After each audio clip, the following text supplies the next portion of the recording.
Startups tend to be informal organizations, and for a very good reason.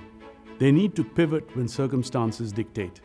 Consequently, their organizational structures are flexible, management practices are not codified, employees wear many hats, and decision-making is concentrated in the hands of a few people.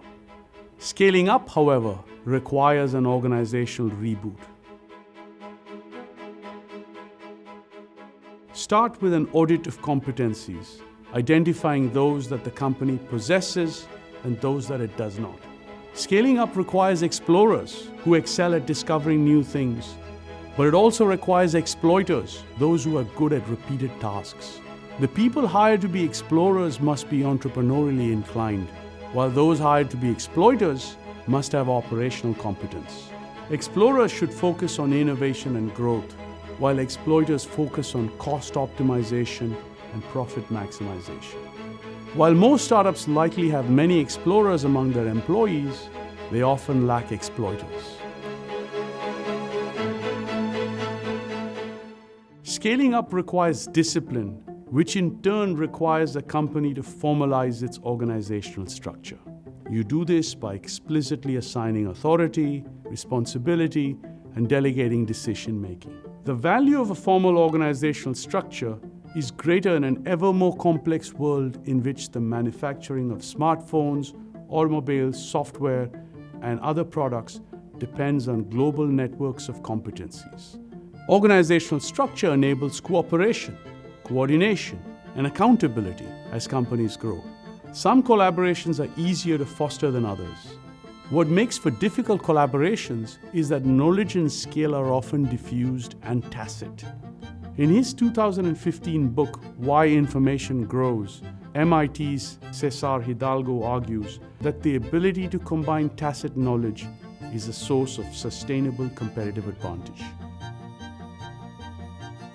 In his 2018 book, Measure What Matters, John Doerr, chairman of Kleiner Perkins, the Silicon Valley VC firm, recalls his early investment in Google and his initial assessment of the company. Great product, high energy, big ambitions, and no business plan. Doerr recalls that what Google badly needed was a system to prioritize decisions and a way to track progress on initiatives. So Doerr proceeded to teach Google founders Sergey Brin and Larry Page the OKR model. O, objectives, KR being key results, that he had learned at Intel. The OKR model helps companies articulate their objectives and spell out the set of actions that the company must take to achieve those objectives. Doerr argues that the OKR model works because everyone is aware of the company's priorities, as well as every team's responsibilities, and that each team is incentivized to coordinate its actions to solve the company's most pressing problems. The late Herb Kelleher, the founder and CEO of Southwest Airlines, considered the company's culture to be what separated it from other airlines. As he said, "It's the intangibles that's the hardest thing for a competitor to imitate. You can get airplanes, you can get ticket counter space, you can get tugs, you can get baggage conveyors, but the spirit of Southwest is the most difficult thing to emulate." So my biggest concern is that somehow through maladroitness, through inattention, through misunderstanding, we lose the esprit de corps, the culture, the spirit. If we do ever lose that, we have lost our most competitive asset. Many employees fondly recall their early days and nights in a startup. The camaraderie, the free-flowing exchange of ideas, the flat structure. But culture is threatened when the startup takes on new employees, introduces hierarchies and restructures.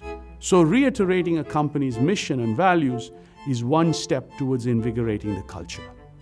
More important is the sharing of stories, celebrating personal and professional accomplishments, fostering opportunities for collaboration, and having honest and direct conversations on difficult issues. A company's culture is like the plumbing system. If it isn't maintained, it will deteriorate. So molding your organization is hard, but if you follow these steps, your company will be the better for it.